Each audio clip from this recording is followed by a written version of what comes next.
विकसित राज्य बने। बोलो मोदी जी का सपना पूरा होगा। मैं माननीय प्रधानमंत्री जी से अनुरोध करता हूं कि हम सब का मार्गदर्शन करने का यहां पर कष्ट करें। माननीय श्री नरेंद्र मोदी जी।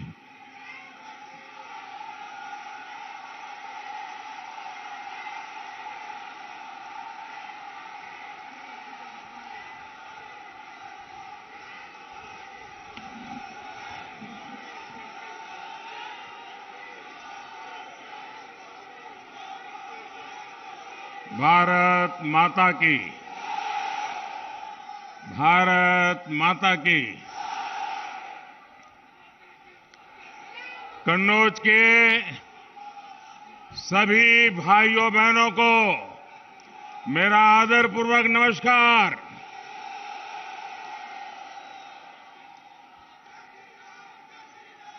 आप सभी इतनी बड़ी संख्या में भारतीय जनता पार्टी को आशीर्वाद देने आए हैं। मैं आपका हृदय से बहुत बहुत आभार व्यक्त करता हूं। इटावा, औरैया और फर्रुखाबाद से भी लोग हमारे साथ जुड़े हुए हैं। इन क्षेत्र के भी सभी लोगों का मैं अभिनंदन करता हूं।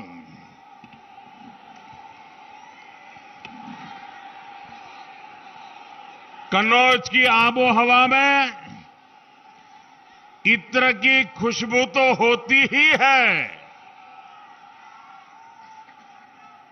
लेकिन साथ साथ यहां के लोगों के परिश्रम की सुगंध भी होती है।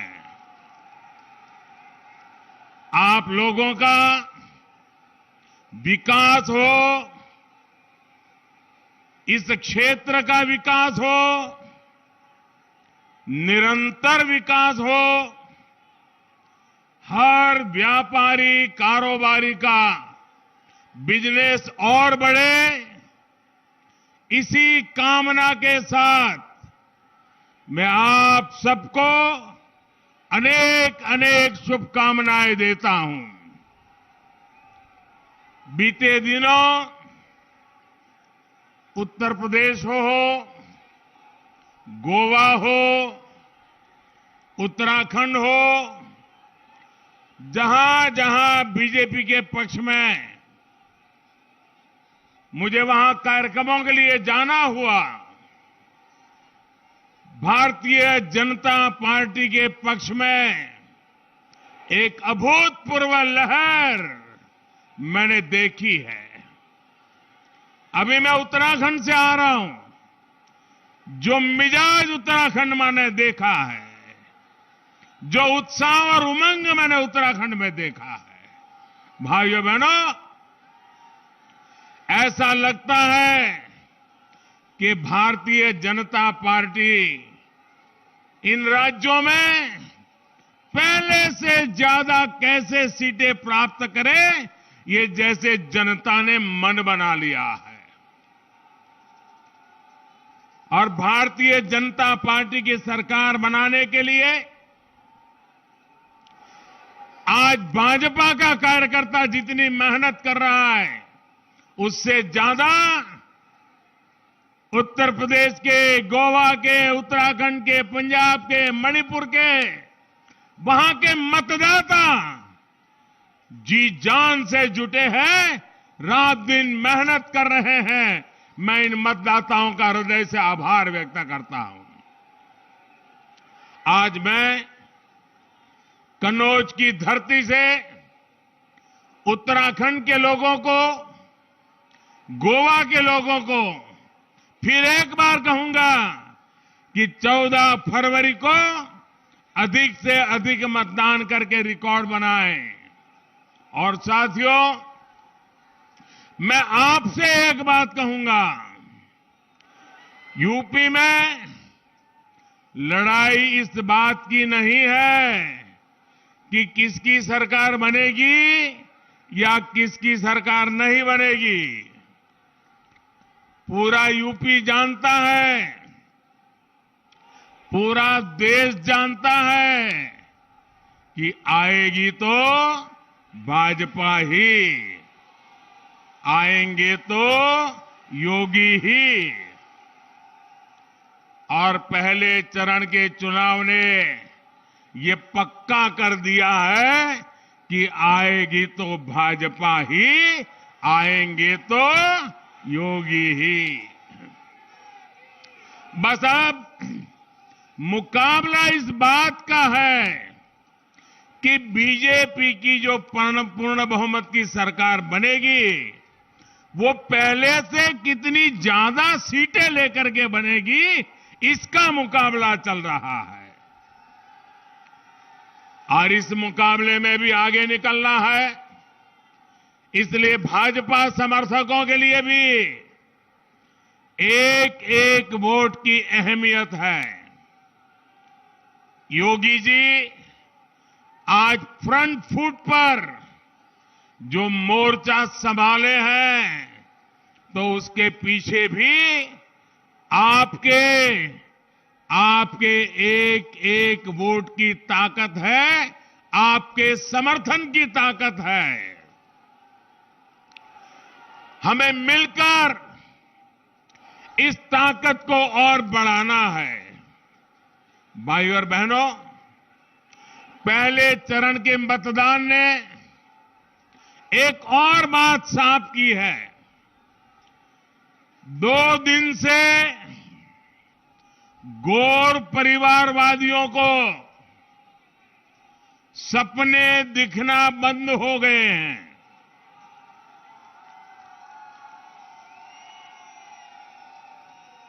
गौर परिवारवादियों को सपने दिखना बंद हो गए हैं। पता है क्यों? इसलिए कि उनकी नींद हराम हो गई है।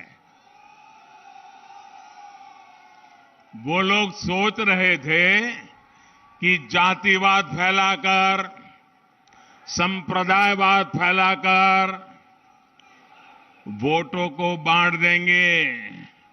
लेकिन मुझे खुशी है कि यूपी के लोग माफियावादियों, दंगावादियों के खिलाफ एकजुट होकर वोट कर रहे हैं। ये एकजुटता दंगावाद से मुक्ति के पक्ष में है। ये एकजुटता कानून व्यवस्था के पक्ष में है। ये एकजुटता महिलाओं की सुरक्षा, सम्मान और समृद्धि के पक्ष में है। यूपी के जिन क्षेत्रों में आगे के चरणों का चुनाव है, वहां के लोगों को भी मैं कहूंगा, इसी तरह एकजुट रहना है। अपना वोट जाति के नाम पर, संप्रदाय के नाम पर बंटने नहीं देना है।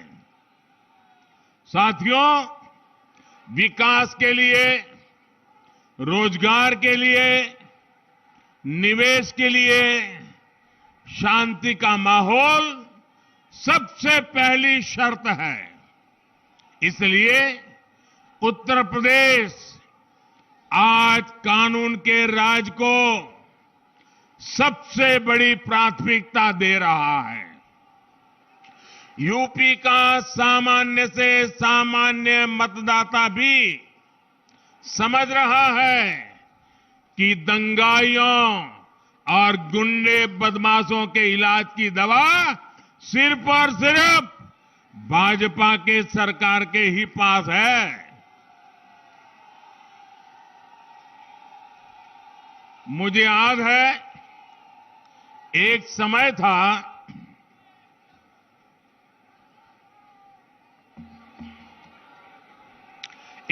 था जब गुजरात में भी ऐसी ही स्थिति थी। कांग्रेस के बरसों के शासन ने वहां ऐसी स्थितियां बना दी थी कि ना व्यापार कारोबार फलता फूलता था, न लोग सुरक्षित महसूस करते थे, और हर साल अनेक दंगे होते थे। हर बार खबरें आती थी, वहां दंगा हो गया, वहां दंगा हो गया। वहां पर हर वर्ष जगन्नाथ जी पुरी में जैसे जगन्नाथ जी की रथ यात्रा निकलती है ना, वैसे अहमदाबाद में जगन्नाथ जी की रथ यात्रा निकलती है। और अनुभव यह है, पिछले बीजेपी सरकार आने से पहले 10 साल में 7 साल ऐसे जाते थे कि कोई न कोई दंगा हो जाता था। इतना ही नहीं, पतंग चगाने में दंगा, रास्ते पर आते जाते दंगा, यानी हर साल हर छोटी मोटी बात पे दंगे होते थे। और दंगों की वजह से कर्फ्यू लगता था, संपत्ति जलती थी, हत्याएं होना तो आम बात हो गई थी, लोगों को मोहल्ले के मोहल्ले खाली करके भागना पड़ता था, और इसके बाद खाली मकानों को सस्ते में खरीदकर उस इलाके की पहचान भी बदल दी जाती थी। इसी प्रकार के दुष्चक्र में गुजरात लंबे अरसे तक फंसा हुआ था। गुजरात के लोगों ने जब बीजेपी को मौका दिया तो स्थितियां बदलना शुरू हो गई। हमने सबसे बड़ी प्राथमिकता कानून व्यवस्था को दी, कानून के राज को दी। इसी का नतीजा है कि पिछले 2 दशकों से गुजरात में कोई बड़ा दंगा नहीं हुआ है। अब वहां हर वर्ग, हर संप्रदाय के लोग अपने विकास, गुजरात के विकास, देश के विकास में जुटे हुए हैं। और आप देखिए, सभी के प्रयासों से गुजरात भी किस तरह विकास की नई ऊंचाइयों को छू रहा है। कन्नौज के मेरे भाइयों बहनों, आप मुझे बताइए, हमें शांति चाहिए कि नहीं चाहिए? कानून का राज चाहिए कि नहीं चाहिए? दंगों से मुक्ति चाहिए कि नहीं चाहिए? गुंडागिर्दी बंद होनी चाहिए कि नहीं होनी चाहिए? माफियाशाही बंद होनी चाहिए कि नहीं होनी चाहिए? बेटियों को सम्मान की जिंदगी मिलनी चाहिए कि नहीं मिलनी चाहिए?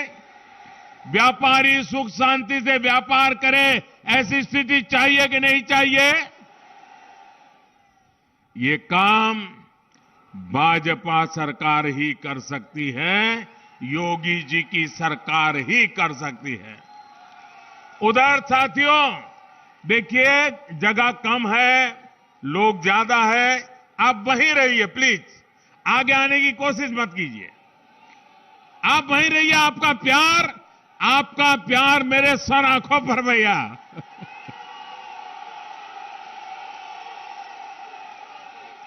ये आपका प्यार ही है जो मुझे दिन रात काम करने के लिए दौड़ाता रहता है। आपके प्यार को 100 सलाम।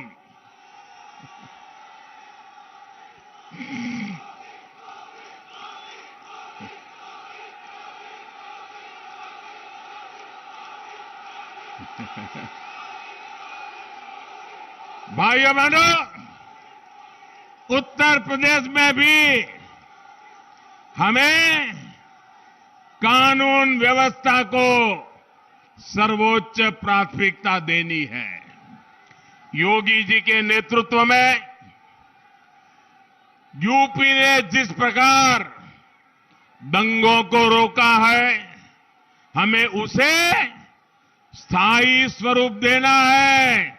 दोबारा ऐसी हरकतों को उत्तर प्रदेश में पनपने नहीं देना है। भाइयों और बहनों, सिर्फ विकास की बातें करने से विश्वास नहीं आता।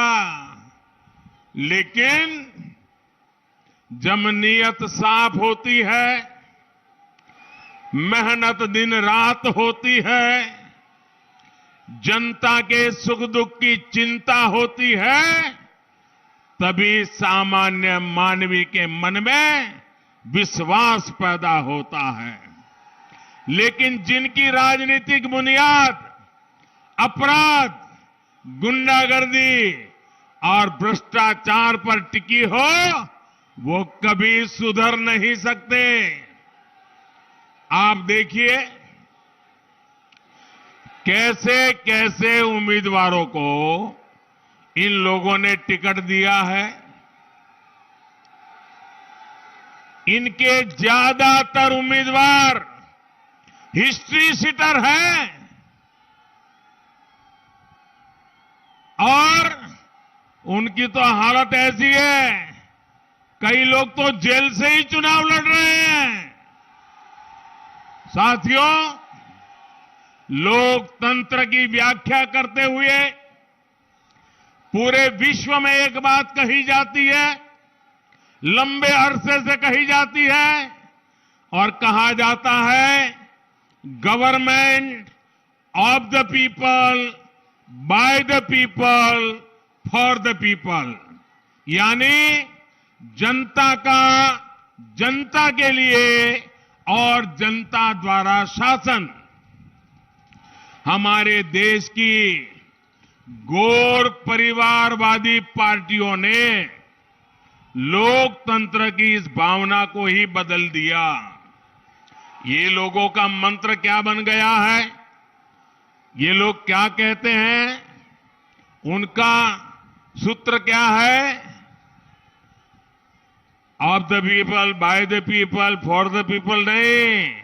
उनका सूत्र है परिवार का, परिवार के लिए, परिवार द्वारा शासन।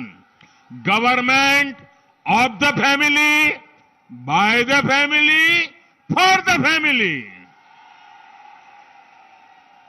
इसलिए यूपी के लोगों ने फिर ठान लिया है कि उन्हें सिर्फ अपने परिवार के स्वार्थ के लिए काम करने वाले लोग अब उत्तर प्रदेश में नहीं चाहिए।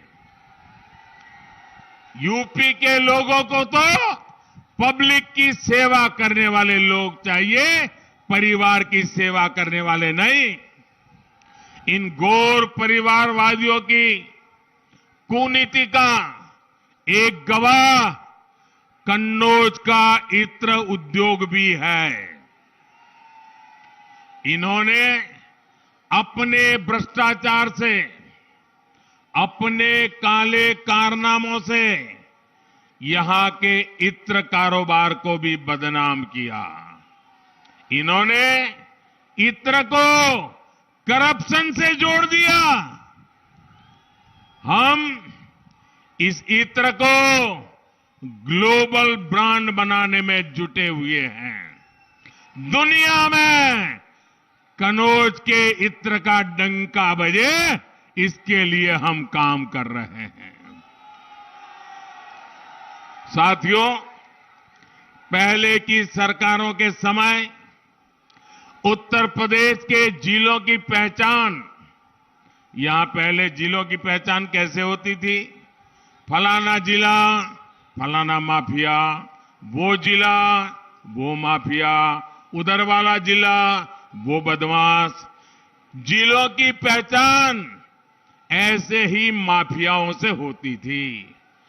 5 वर्ष के भीतर भीतर अब योगी जी की सरकार के समय यूपी के जिलों की पहचान वहां के उत्पादों से हो रही है।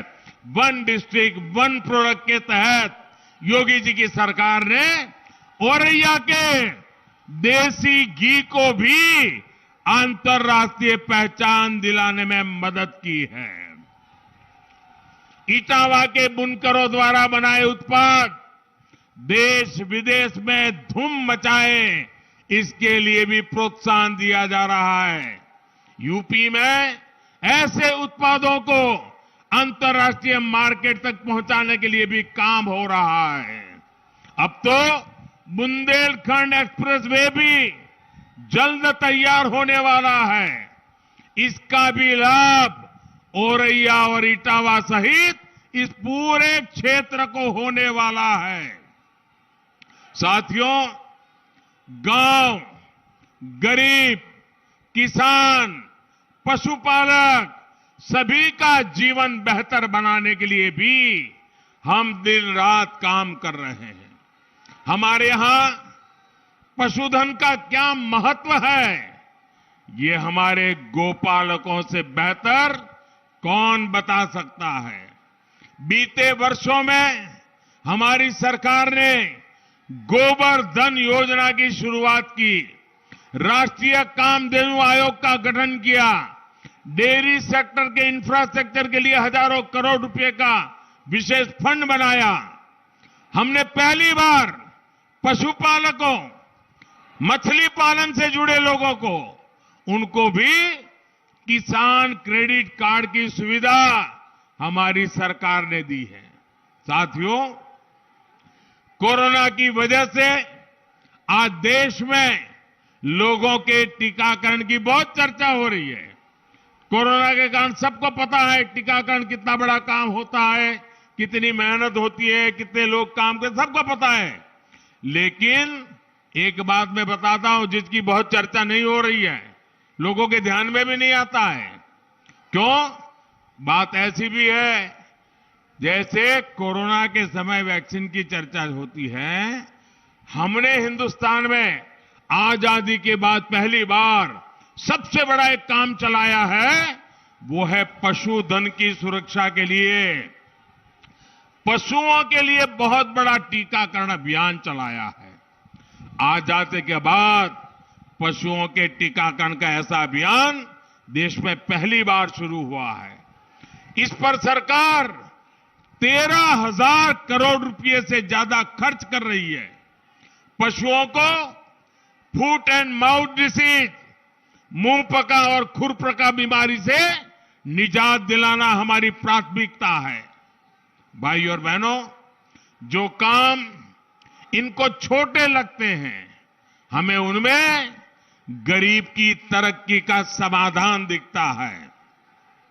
हमें उसकी चिंता थी जिसके पास या तो जमीन है ही नहीं या फिर बहुत कम है।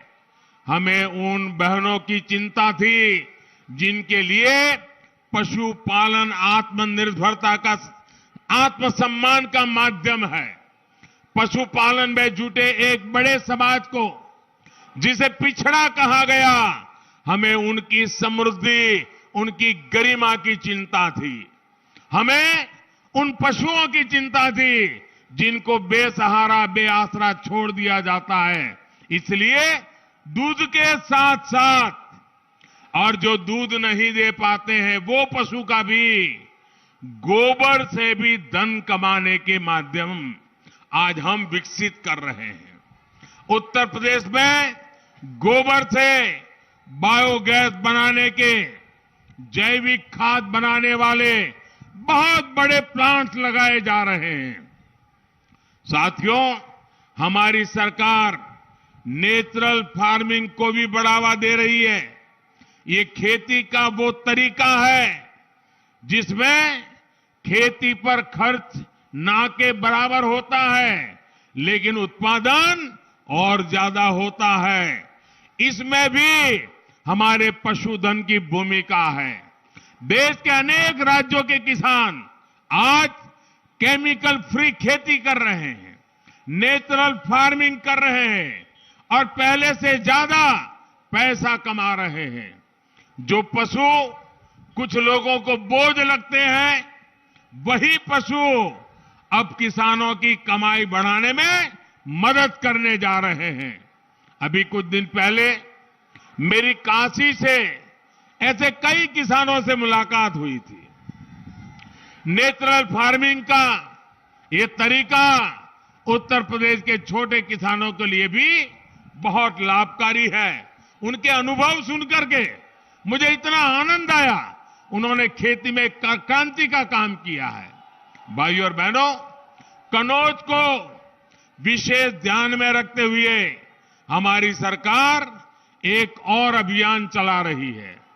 मधुमक्खी पालन को बढ़ावा देने के लिए भाजपा सरकार ने 500 करोड़ रुपए का एक राष्ट्रीय अभियान शुरू किया है। इससे यहां के लोगों को 2 तरह के लाभ मिलेंगे। एक तो मधुमक्खियों से फूलों की खेती को मदद मिलेगी, यानी एक तरह से इत्र उद्योग को सीधी मदद मिलेगी। दूसरा ये कि यहां अलग अलग फूलों के रस से बने अलग अलग सुगंध और स्वाद वाले शहद का उत्पादन संभव होगा और वो बढ़ेगा, जिसका दुनिया के बाजार में बहुत बड़ी आवश्यकता है। इस तरह के आधुनिक प्रयासों की उम्मीद आप परिवारवादियों से कभी नहीं कर सकते। भाइयों बहनों, भाजपा सरकार वर्तमान के साथ ही भविष्य की चुनौतियों को देखते हुए भी निरंतर काम कर रही है।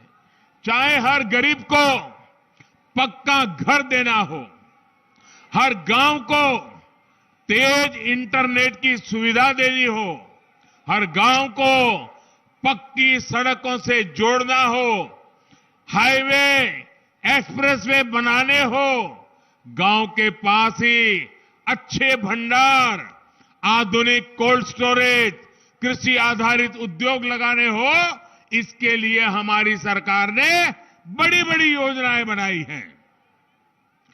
44,000 करोड़ 44,000 करोड़ रुपए से अधिक केन बेतवा लिंक परियोजना इसी का एक उदाहरण है।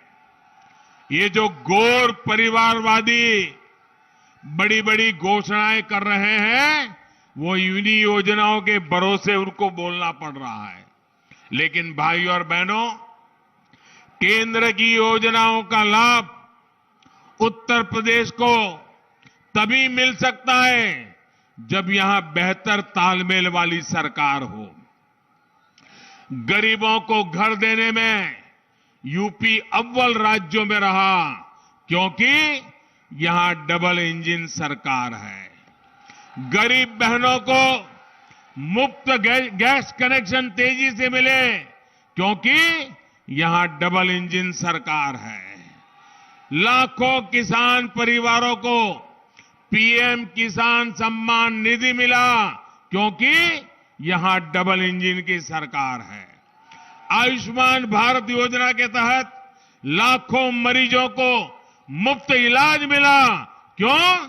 क्योंकि यहां डबल इंजन की सरकार है। दशकों पुरानी सिंचाई परियोजना पूरी हुई, हर घर जल योजना पर काम हुआ, क्यों? क्योंकि यहां पर डबल इंजन की सरकार है। साथियों, ये डबल इंजन की सरकार ही है जिसके कारण 100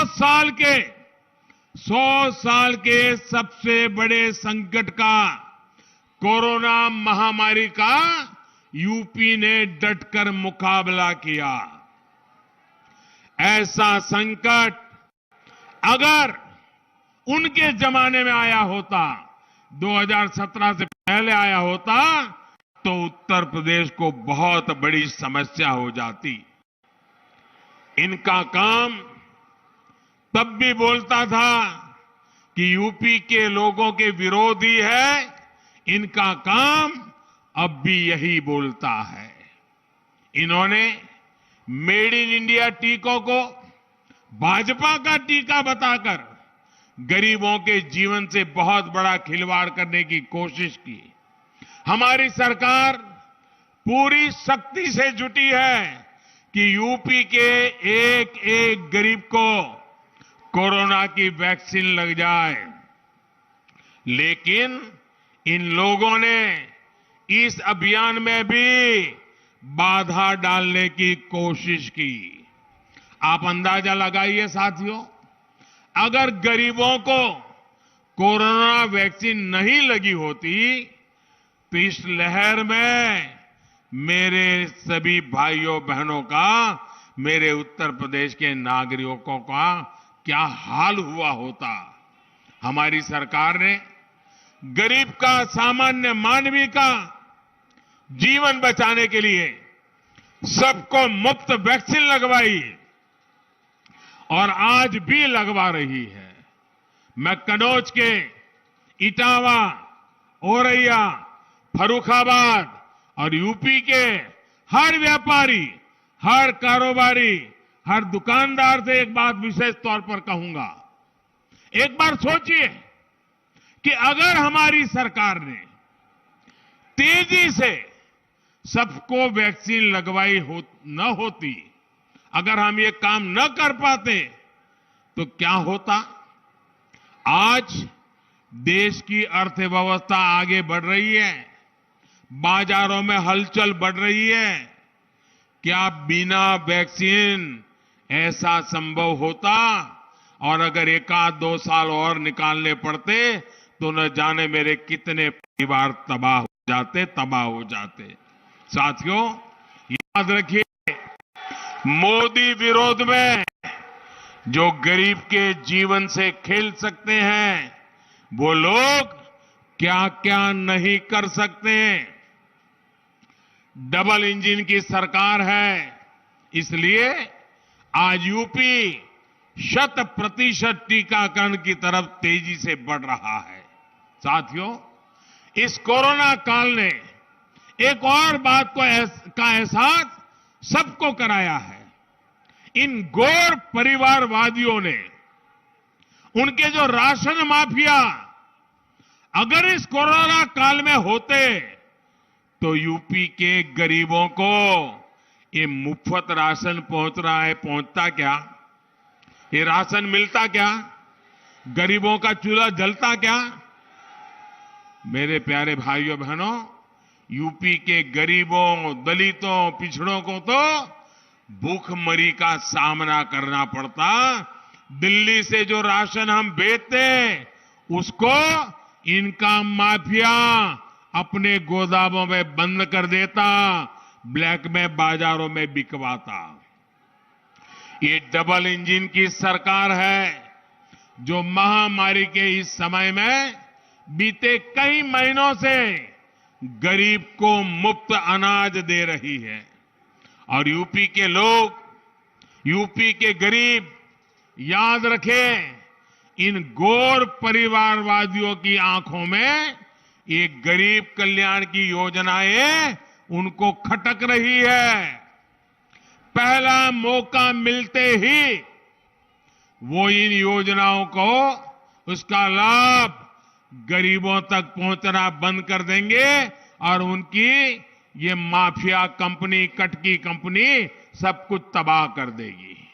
भाइयों और बहनों, डबल इंजन सरकार कैसे काम करती है वो शिक्षा और स्वास्थ्य के क्षेत्र में भी दिखता है।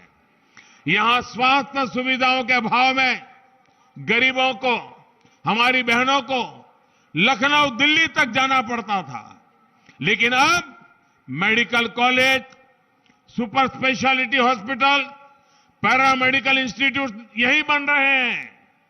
इससे स्वास्थ्य सुविधाएं तो बेहतर होगी ही, यहां के युवाओं के लिए डॉक्टरी और पैरामेडिकल के क्षेत्र में जाने का एक अवसर भी बढ़ेगा। और जितनी मात्रा में हम मेडिकल कॉलेजेस बना रहे हैं, इतना ही नहीं, अब हमारे यहां मेडिकल कॉलेज में अपनी भाषा में, अपनी मातृभाषा में हमारे नौजवान पढ़ सकेंगे, हमारी बेटियां पढ़ सकेगी। इसका मतलब ये हुआ कि जो अंग्रेजी नहीं पढ़ा है, जिसको गरीबी के कारण अंग्रेजी की शिक्षा नहीं मिली है, वो परिवार का बच्चा भी अगर उसमें दमखम है तो हिंदी में पढ़ करके भी वो डॉक्टर बनेगा और अपनी जिंदगी भी बनाएगा।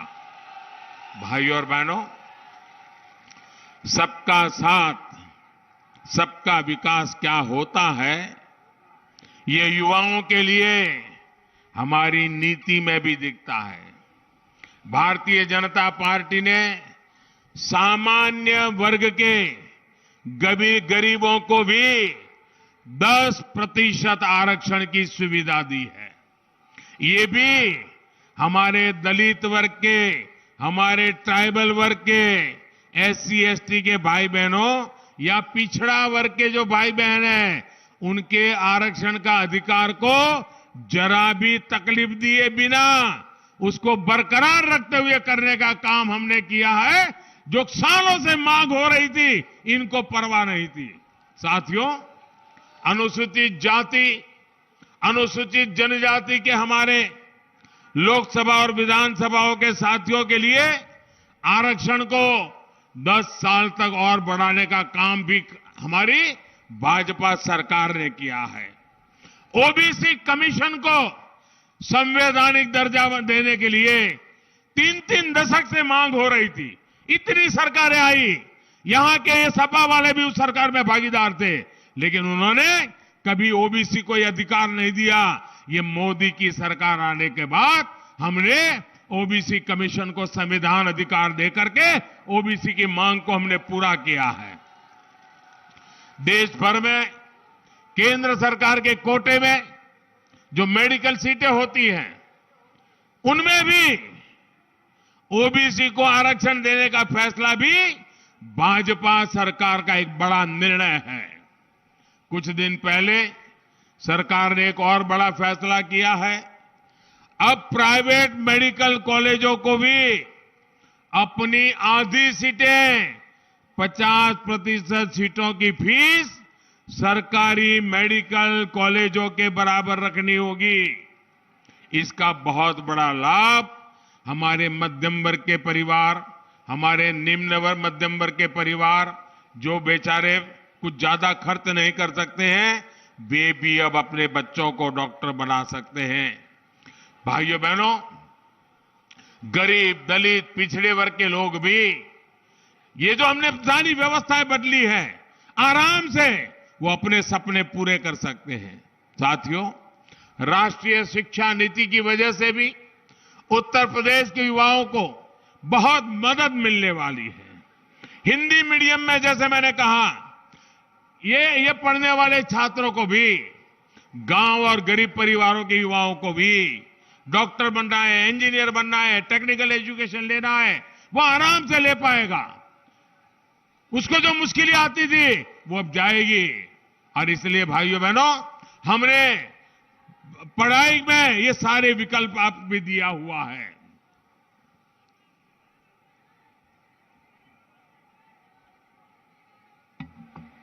साथियों, जब आप मतदान केंद्रों पर जाकर हमें अपना स्नेह, अपना आशीर्वाद देते हैं, तब हमें नए संकल्पों की शक्ति मिलती है। सुविधा, सुरक्षा और सुअवसर देने के इस अभियान को हमें जारी रखना है। यूपी को दंगा मुक्त रखने के अभियान को हमें सशक्त करना है। हर बूथ को जगाना है, हर बूथ से लोगों को मतदान केंद्र पर लाना है। इस बार सिर्फ भाजपा को जिताना नहीं है, बल्कि बड़े मार्जिन से जिताना है। पुराने सारे रिकॉर्ड तोड़ के जिताना है।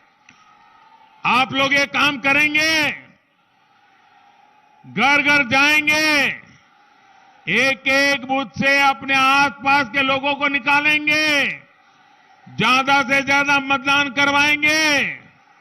भाइयों बहनों, ये चुनाव का समय है। मतदान के दिन पहले मतदान, फिर जलपान। इसी अपेक्षा के साथ आप सबको बहुत बहुत धन्यवाद। इस चुनाव में जो उम्मीदवार हैं, उनसे मेरा आग्रह है कि आगे आ जाइए, सारे उम्मीदवार आके खड़े हो जाएं और हमारे उप मुख्यमंत्री जी भी आ जाएं। आप सबका बहुत बहुत धन्यवाद। मेरे साथ बोलिए, भारत माता की। दोनों हाथ ऊपर करें, पूरी ताकत से बोलिए, भारत माता की, भारत माता की, भारत माता की। बहुत बहुत धन्यवाद।